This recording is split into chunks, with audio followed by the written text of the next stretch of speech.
The process of discovering music has changed drastically over the past 10 or 20 years. Back in my day, I worked at a record store. We had releases every Tuesday, big releases, big graphics, posters, big display at the front of the store. We'd have in-store performances sometimes by those artists or autograph sessions. There was listening parties. That was kind of back in the heyday of CDs and album sales, and of course vinyl before that.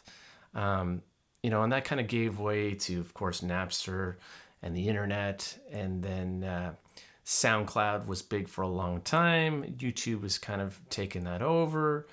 Now we have platforms like TikTok, where artists are being discovered. So music is literally coming from everywhere at any time. You never really know when you're going to discover it. I've talked a lot about Twitch and some of the amazing music that I've been discovering on that platform, and it's pretty mind-blowing. I can't recommend enough to check out Twitch and some of the amazing things that are going on in there. There are kind of stars in the making going on there, and the community there has been amazing. The other day I was chilling, was probably on Twitch, listening to somebody stream, and my daughter was watching a movie and the music came on in the background. I immediately was so taken with it. I had to run to the other room. I had to Shazam it and figure out who it was by. And it was Michael Brook, who is originally from Toronto. I think he's based out of LA now. And it was a soundtrack for The Perks of Being a Wallflower, a movie that I have not seen yet and a book I have not read. But Alden, if you're watching, my ambient brother, I'm going to be reading that book. I'm going to be watching that movie. But the music, I was so taken with how beautiful it was that every now and again, you have to stop everything that you're doing. You have to go find out what it is. And it was just one of those moments. So I know Michael Brook, like I know the name, but I didn't know that much about him or the music that he's created. So did a little digging and once again found some interesting things, some very interesting things. So I am a colossal YouTube fan.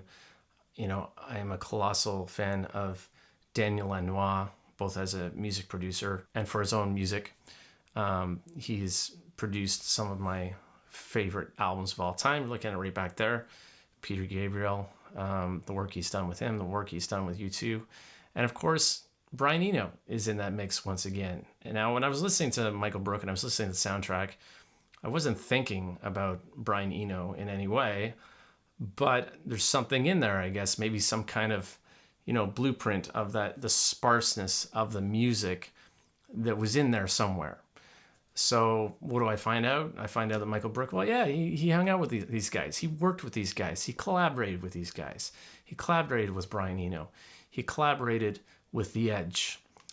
He collaborated with Lanois, and that's just to name a few.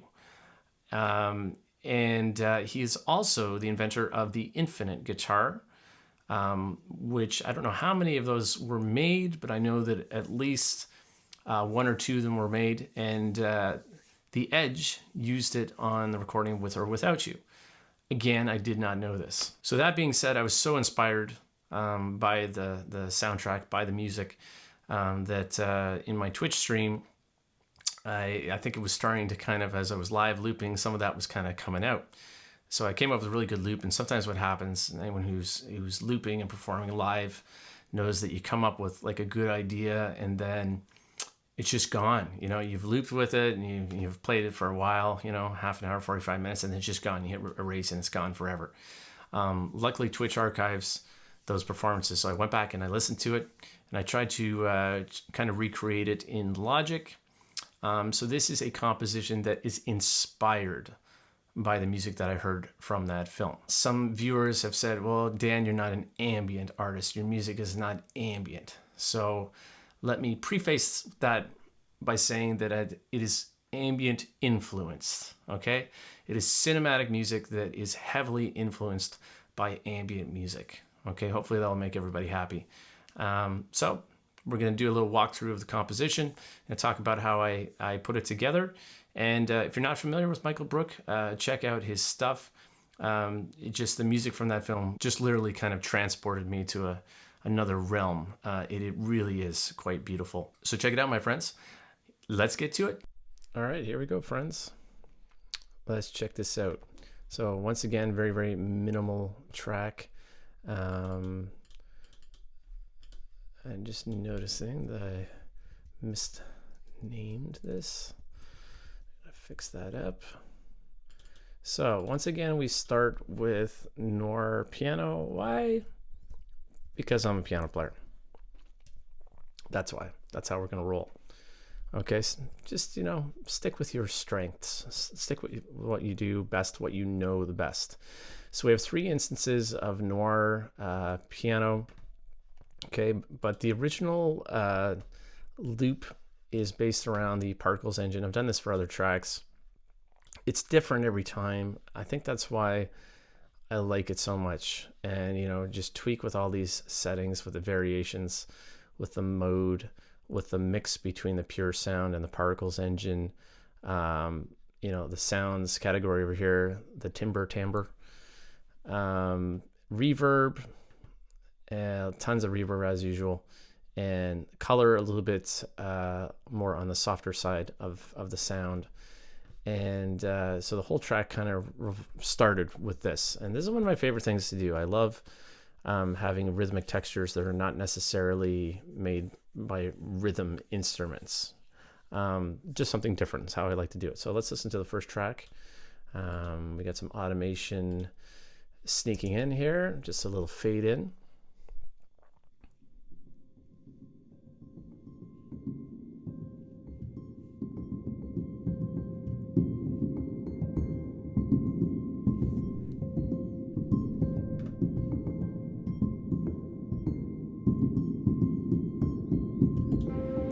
Okay, so that is the first track. That's where everything came. I literally played that for the entire time.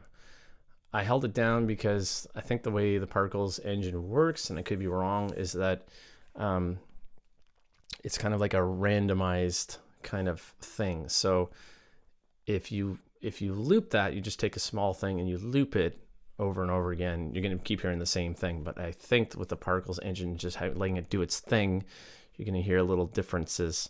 I think similar to like, one of the pad sounds from, Spitfire, anything out of the Albion series, any of the Albions, you press it and it just grows and grows and grows. So that's why I love using it so much. And then we have just a straight up piano from Noir. So this is just the felt. The color knob turned all the way on like the soft side, a little bit of reverb, no delay. These most of the time tonal shift and dynamic, I leave those alone. Didn't mess around with things too much, and no Particles engine. So this is just a little piano sound on top. Very, very cinematic. You'll be able to hear it with the heavy reverb. So let's give that just a quick listen.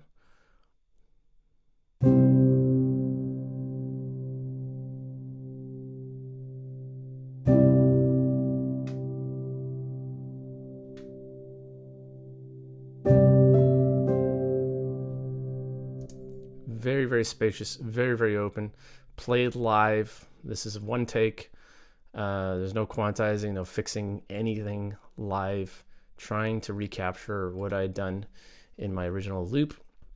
This last thing is just I wanted to add one more chord at the end. So this third track is just a duplication of the second track instance. If you've been watching this channel, you know that I hate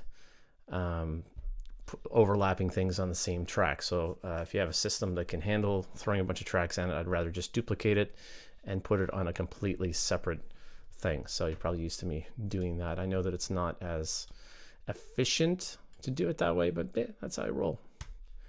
And then we have, again, and this just keeps coming back, I gotta stop using my favorite sounds, but this is from NEO, Spitfire Albion NEO, which I think it's become my favorite Albion. I think because, or just my favorite library from Spitfire, because I think it works so well with this type of music that I create, that I love creating, which is ambient influenced.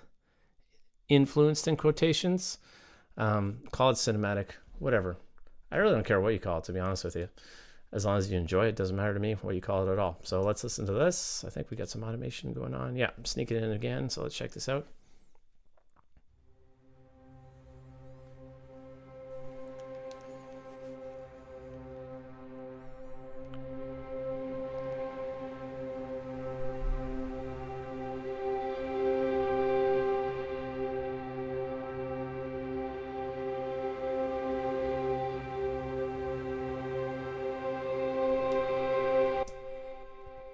What just a glorious, glorious sound. I mean, you can't go wrong.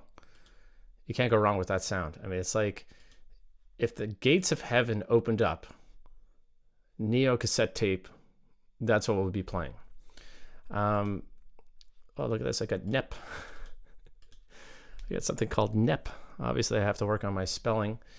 Okay, so this, I tried to do something different with this track. So again, we're going back into Neo. This time, we go into mess around with their gate sequencer. This is it's called Cartwheel. And again, just trying to put a little bit of a rhythmic texture in there. It's heavily EQ'd. So, you know, I just bury it. You almost might not even know that it's there. It's just literally buried underneath the track. You don't hear it maybe as much as you feel it, but it's there. So let's check this out.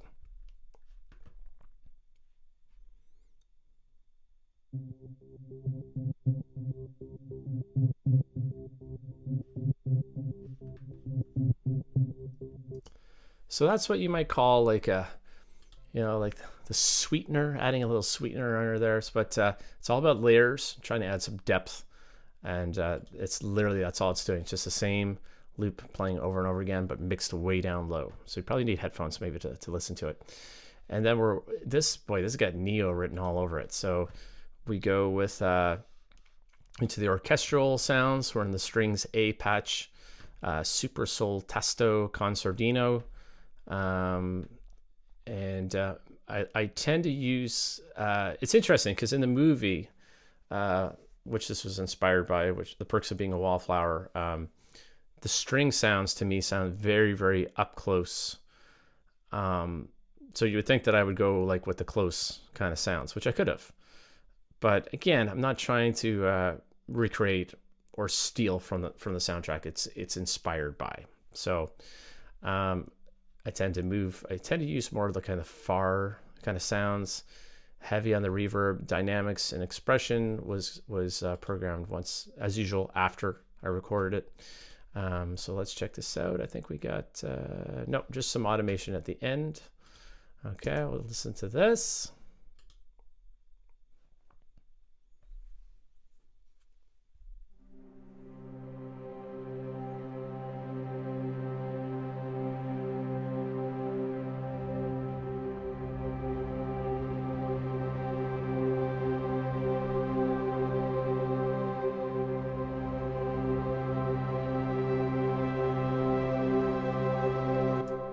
Again, just a ridiculously heavenly sound.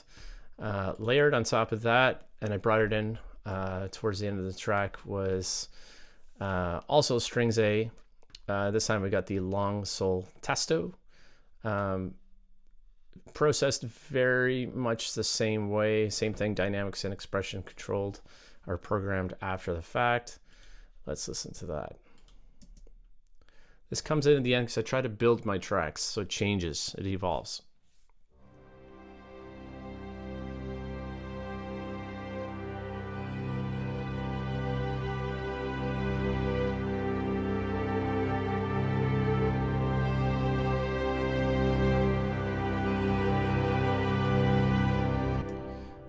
They're you know, and I'm trying to always, these are never quantized, they're never perfect. The strings never change at the same time because I want it to sound organic. I want it to sound real. So there you go, another beautiful sound. And then we bring in,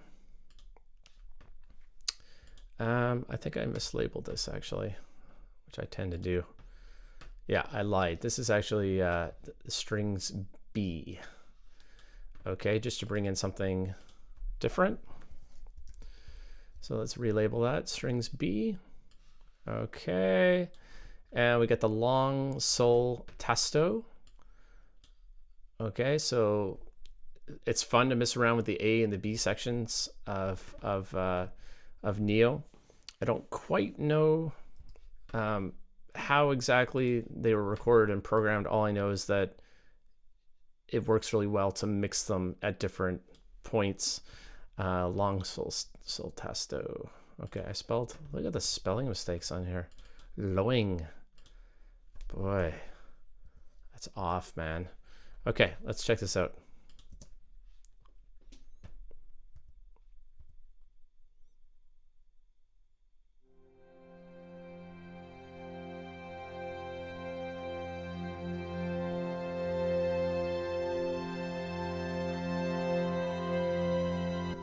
If you listen to the NEO strings A and the NEO strings B separately, you'll hear a very distinct difference, but they complement each other very nicely.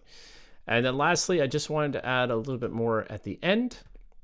So we brought in Albion 1 for the octave lows, which I just love. They just get a little bit of like a low end in there. They're good for transitions. Yeah, just again, far program dynamics and expression afterwards. They're literally just kind of complementing the chord change at the end. So let's change it. Let's listen to this.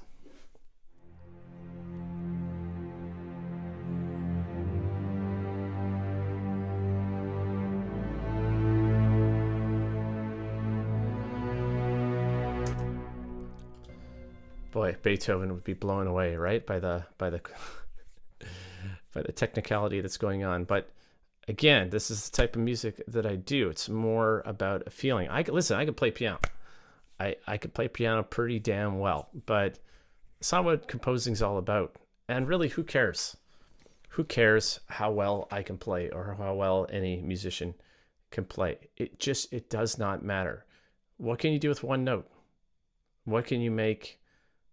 How can you make somebody feel? Can you play a chord or use a sound that makes somebody feel something? What difference does it make how many notes we play? So that's how I approach my compositions. It's not about how much we can throw at it. It's about a feeling. Okay, so there you go. I went on a little tangent there. So anyway, that's it. No additional anything processing.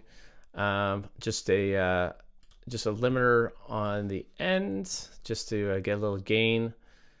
And that is it. So let's check it out. And hopefully you'll be able to feel what I felt when I was watching or not watching the film, because I haven't seen it. But, I hope that this inspires you, and I hope that you'll go and check out Michael Brook's music, because it really is extraordinary. And it just stopped me in my tracks. That's it, my friends. No final thoughts. I'm just going to do one little playthrough here, and come check me on Twitch. There we go. I think I plugged it enough. Here we go.